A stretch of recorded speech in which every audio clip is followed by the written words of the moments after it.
Hello दोस्तों, स्वागत है। आज हम देखने वाले हैं फेलियर फ्रेम। और अगर आपको रिवेंज टाइप एनिमे पसंद है तो ये एनिमे आपके लिए बेस्ट होने वाला है और ये एनिमे आपकी नजरों में हीरो और विलन के मायने बदल देगा। तो चलो हमारे एनिमे को स्टार्ट करते हैं। तो एपिसोड फर्स्ट की स्टार्टिंग में हम देखते हैं कि एक पिता अपने बेटे को बोल रहे होते हैं कि तुम्हें खाना खाने में इतना टाइम क्यों लग रहा है, जरा देखो तुम्हारी इन आंखों को, तुम मेरी आंखों में कटकते हो। और उस बच्चे के पिता उसे जोर जोर से मारने लगते हैं और पास में ही इस बच्चे की माँ मजे से टीवी देख रही होती है। तभी हमें दिखाया जाता है कि हमारा मेन कैरेक्टर मिमोरी तोका अपने बचपन को याद कर रहा था और वो एक स्कूल बस में बैठा है जहाँ पर एक लड़का एक लड़की को परेशान कर रहा है और इस लड़की का नाम याइका सोगू है और लड़की का नाम यामाडो। सोगू के बार बार बोलने पर भी यामाडो उसकी नॉवल वापस नहीं करता। फिर मिमोरी बोलता है कि हम सब स्कूल ट्रिप पे जा रहे हैं और जो कुछ भी बस में हो रहा है इसे देखकर कुछ बच्चे हंस रहे हैं और कुछ बच्चे देखकर भी इग्नोर कर रहे हैं और हमारा टीचर भी मजे से सो रहा है। अगर मैं इस वक्त सोगू को बचाने के लिए खड़ा हो जाऊं तो मैं कितना कूल लगूंगा, लेकिन मेरे जैसे दुबले पतले इंसान के कुछ बोलने न बोलने से क्या ही फर्क पड़ेगा। लेकिन फिर भी मिमोरी खड़ा होकर बोलता है यामाडो सोगू की नॉवल से वापस कर दो। ये सुनकर यामाडो तोको की तरफ अजीब तरीके से देखकर मजाक में आते हुए बोलने लगता है कि जरा देखो इस हवा से पतले लड़के को जो हीरो बनने की कोशिश कर रहा है। तभी एक एलाइट स्टूडेंट में से एक लड़का जिसका नाम तोको तो होता है वो बोलता है कि तुम्हें सोगू की नॉवल से वापस कर देनी चाहिए और मुझे फर्क नहीं पड़ता कि तुम तोको के साथ क्या करते हो। इस वजह से यामाडो बोलता है अरे यार मैं तो बस अपना टाइम पास कर रहा हूँ और फिर यामाडो किताब वापस कर देता है और इसका गुस्सा क्लास के कमजोर स्टूडेंट्स पर निकालने लगता है। तभी क्लास टीचर बोलते हैं बस करो यामाडो, और अगर किसी को बस से कूदना है तो मेरे क्लास टीचर हटने के बाद कूदना। और थोड़ी देर बाद हम देखते हैं कि बस में से सभी स्टूडेंट्स अचानक से दूसरी जगह समान हो जाते हैं। सभी स्टूडेंट्स एक दूसरे को बोलने लगते हैं कि क्या हम कोई सपना देख रहे हैं। और तभी एक गोडेस विजय से बोलती है मैं तुम्हारा स्वागत करती हूँ हमारे हम्बल किंगडम में। हम पूरी दुनिया से हीरोज को समन करते हैं। आज से 200 साल पहले हीरोज की हेल्प से हमने इविल ग्रेट डीमन एम्पायर को हरा दिया था, लेकिन अब इतने वक्त के बाद ग्रेट डीमन एम्पायर फिर से खड़ा हो रहा है और इस वजह से हमने तुम सबको बुलवाया है। लेकिन अभी भी सभी स्टूडेंट्स को लग रहा होता है कि ये कोई सपना है या फिर कोई प्रैंक। फिर क्लास टीचर आकर बोलते हैं कि पहले हमें इस गोडेस की बात सुननी चाहिए। मिमोरी सोचने लगता है कि पुरानी बोनफायर, तलवार और भाले के साथ सैनिक और एक गोडेस वो भी गोल्डन आइज के साथ, हम सच में दूसरी दुनिया में है। तोको तो बोलता है तुम चाहती हो कि हम द ग्रेट डीमन एम्पायर को हरा दे और अगर हम ऐसा ना करें तो तब गोडेस बोलते है कि फिर तुम अपनी दुनिया में कभी वापस नहीं जा पाओगे। तोको तो पूछता है वापस जाने का कोई रास्ता है। गोडेस बोलती है हाँ, रिवर्स समिंग रितुल एक स्पेशल मैजिकल एलिमेंट है जिसे इविल एलिमेंट की जरूरत होती है और इसे हासिल करने के दो ही रास्ते हैं। पहला ग्रेट डीमन एम्पायर का हार्ट जो एलिमेंट का सोर्स है इसे हासिल करना होगा। दूसरा वो एलिमेंट एब्सॉर्ब करना जो ग्रेट डीमन एम्पायर के मरने पर रिलीज होता है और वो तुम्हें इस नेकलेस के इस क्रिस्टल में स्टोर करना होगा। तभी यामाडो बोलता है हम तुम्हारी मदद क्यों करें। तब वो गोडेस विनती करती है कि प्लीज हमारी दुनिया को बचा लीजिए। सोगो बोलती है हम तो सिर्फ इंसान है, हमारे पास कोई पावर्स नहीं है जो हम आपकी हेल्प कर सके। तब गोडेस बोलती है कि तुम सभी के पास स्पेशल पावर्स है जो तुम्हें इस दुनिया में समन होने पर मिली है और ये पावर्स किसी और इंसान के पास नहीं है। लेकिन अभी भी किसी को इन बातों पर यकीन नहीं हो रहा होता है। तब गोडेस अपने सैनिकों से कुछ मंगवाती है और वो सैनिक एक कैदी और एक बीस्ट को ले आते हैं और उस बीस्ट को छोड़ देते हैं। इस वजह से वो बीस्ट उस कैदी को मारकर खाने लगता है और सब लोग ये देखकर डर जाते हैं, इसलिए गोडेस उस बीस्ट को मार देती है और अब सभी को यकीन हो जाता है कि वो सच में दूसरी दुनिया में है। और अब गोडेस सभी की पावर जानने के लिए मेजरिंग क्रिस्टल पर एक एक करके सभी को हाथ रखने को बोलती है और सभी स्टूडेंट्स अपना हाथ क्रिस्टल पर रखने लगते हैं जिससे वो क्रिस्टल अलग अलग कलर में लाइटिंग करने लगता है। और जब यामाडो की बारी आती है तब वो क्रिस्टल रेड कलर में ग्लो करता है जिसे देखकर गोडेस बहुत खुश होती है क्योंकि ये शायद रेयर होता है। और जब तोकोतो की बारी आती है तब वो क्रिस्टल इतना ग्लो करता है कि टूट जाता है, जिस पर गोडेस बताती है कि तुम्हारी पावर एस क्लास की है, इसका मतलब एस यानी स्पेशल। फिर यामाडो पूछता है कि मेरे पास कौन सी पावर्स है। तब गोडेस बताती है तुम ए क्लास के हो। सोगू की बारी आती है तब वो क्रिस्टल फिर से टूट जाता है जिसका मतलब सोगू भी एस क्लास की है। उसके बाद इसुकी और हिसरी आती है जो दोनों बहनें होती है, वो भी एस रैंक की होती है। गोडेस बहुत खुश होती है क्योंकि ज्यादातर स्टूडेंट्स एस क्लास के होते हैं। और अब बारी आती है हमारी मिमोरी तोका की जिससे वो क्रिस्टल पर्पल कलर में ग्लो करता है। मिमोरी पूछता है इसका मतलब क्या होता है, लेकिन गोडेस उसे इग्नोर कर देती है। मिमोरी सोचने लगता है इस दूसरी दुनिया में भी मेरे होने न होने से कुछ फर्क नहीं पड़ता, यही मेरी जिंदगी है। आगे गोडेस एक स्टूडेंट की पावर देखकर बहुत खुश होती है और वो पावर होती है डार्क हीरो की जो बहुत स्ट्रॉन्ग होती है। फिर गोडेस सबको अपना स्टेटस चेक करने को बोलती है और मिमोरी के पास एक यूनिक स्किल होती है जो कुछ लोगों में पैदाइशी होती है, कुछ लोगों में बाद में आती है। गोडेस बताती है कि अब एक आखिरी काम और बचा है तो को मिमोरी यहाँ हो। फिर सैनिक मिमोरी को ले आते हैं। गोडेस बताती है कि तुम ए रैंक के हो, सभी लोगों में सबसे कमजोर, और लो rank heroes high rank heroes को परेशान करते हैं इसलिए हम उन्हें खत्म कर देते हैं, लेकिन तुम्हें एक मौका दिया जाएगा। अगर तुम जिंदा वापस आ गए तो तुम्हें कोई परेशान नहीं करेगा, तुम्हें समन करके खंडरों में बेचा जाएगा। मिमोरी पूछता है कि क्या वो जगह खतरनाक है। तब गोडेस बताती है कि ज्यादातर हीरोज और किलर क्रिमिनल्स जो खतरनाक थे उन्हें वहीं भेजा गया है। मेमोरी सोचता है अब मैं मरने वाला हूँ। आगे मेमोरी बोलता है मेरे पास एक यूनिक स्किल है। तब गोडेस बताती है कि तुम्हारी यूनिक स्किल कचरे से बढ़कर कुछ नहीं है। अगर तुम अपनी स्किल को अच्छे से भी करते हो तो तुम्हारा इफेक्ट बहुत वीक होगा और टाइम ड्यूरेशन बहुत छोटा। तुम्हारी ये पावर लो लेवल डीमन का भी कुछ नहीं उखाड़ सकती, मीडियम डीमन की तो बात ही दूर है। मेमोरी बोलता है तुम मुझे मेरी मर्जी के बिना यहाँ लाई और अब तुम मुझे मरने के लिए छोड़ रही हो। तब तोको तो बोलता है बस करो मेमोरी, यहाँ पर अब लड़कियां भी थक गई है और अब तुम जाओ और मरो। तभी एक स्टूडेंट मेमोरी को आकर पूछता है क्या तुम ठीक हो, और ये वही लड़का होता है जिसके पास डार्क पावर्स है और इसका नाम यसु है। और जब स्कूल के सभी बच्चे यसु को मारते थे और परेशान करते थे तब सिर्फ मेमोरी ने ही उसकी तरफ दोस्ती का हाथ बढ़ाया था।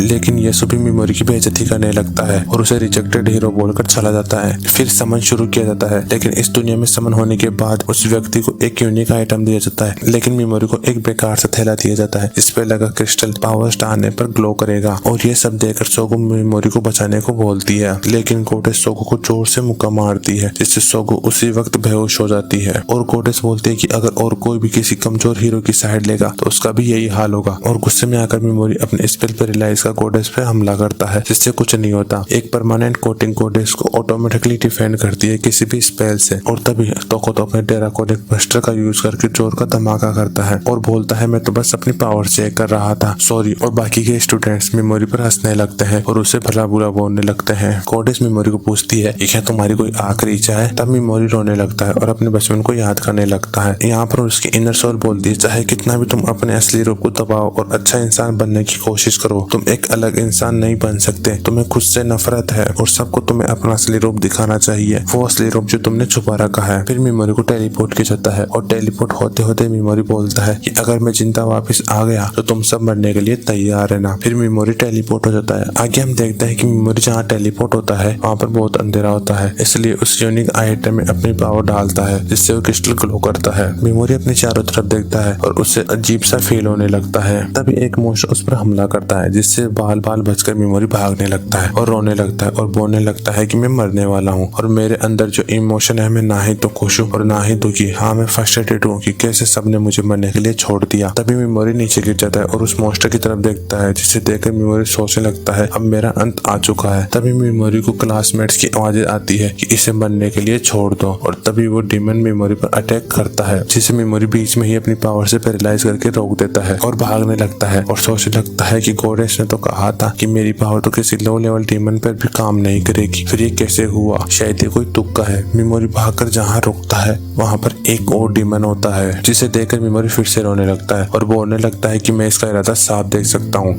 ये मुझे खाने के लिए तड़प रहा है और मुझे मरना नहीं है। और तभी वो डीमन अटैक कर देता है और मेमोरी अपने स्पेल पैरालाइज का इस्तेमाल करता है जो कि फिर से काम कर जाती है। मेमोरी सोचता है कि ये कोई तुक्का नहीं था, मेरी पावर सच में काम कर रही है। और ये सब जानकर मेमोरी अपना स्टेटस ओपन करता है और वो बहुत बार अपनी पावर्स यूज कर लेता है। इस वजह से सिर्फ एक एमपी बची है जो कभी भी पूरी हो सकती है। अब मेमोरी अपने स्पेल पॉइजन का यूज करता है जिससे वो डीमन धीरे धीरे मरने लगता है और उसके मुंह और आंखों से खून आने लगता है। और अब मेमोरी एमपी का पूरा यूज कर लेता है, इस वजह से शायद से अब वो अपने पावर्स का यूज नहीं कर पाएगा। और ये सब मेमोरी के दिमाग में चल रहा होता है। तभी उस पुराने वाली डीमन की एंट्री हो जाती है जिसे थोड़ी देर पहले मेमोरी ने पैरालाइज किया था और उसका इफेक्ट खत्म हो चुका है। मेमोरी सोचता है अब मैं मरने वाला हूँ। तभी मेमोरी सोचता है कि कैसे गोडेस ने और सबने मुझे कहा था कि मैं आशा करती हूँ कि तुम दर्दनाक मौत मरो, और कैसे बचपन में मेरे पिता मुझे मारा करते थे। मेमोरी बोलता है मैं कोई हीरो नहीं हूँ, मैं तो बस एक साइड कैरेक्टर हूँ जिससे किसी को कुछ फर्क नहीं पड़ता और अब मैं जीने के लिए दूसरों को मारूंगा, मुझे अब किसी से उम्मीद और भरोसा नहीं है। और अब मेमोरी एविल स्माइल के साथ बोलता है तो जीने के लिए लड़ाई शुरू करें और इसी के साथ एपिसोड फर्स्ट कंप्लीट हो जाता है। Thanks for watching.